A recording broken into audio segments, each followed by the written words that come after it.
ليش من افطر احس بالنعاس والخمول؟ خل اجاوبك جواب. جسمك ورا صيام طويل يكون ببطء توفير الطاقه، يعني انت صايم 15 14 ساعه منتج مع الفطور تصير ثوره جوا جسمك. ثلاث اسباب.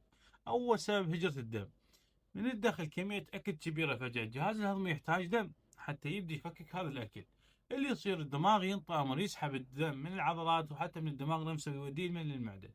راح يقل الاكسجين والدم الوصل لراسك شويه، فتحس بخمول وثقل باكتافك وتريد بس مخده وتنام.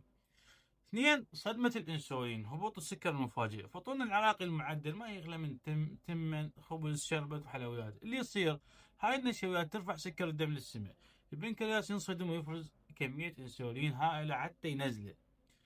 سكر ينزل بسرعة قوية ورا نص ساعة، وهذا الهبوط هو اللي يخليك تفصل وتفقد طاقتك فجأة وتحس بخمول ونعاس. ثلاثة، هرمونات المنومة. الأكل يحفز الدماغ على إفراز هرمونات الاسترخاء، السيروتونين والميلاتونين، خاصة إذا أكلت لحم ودجاج وتمن.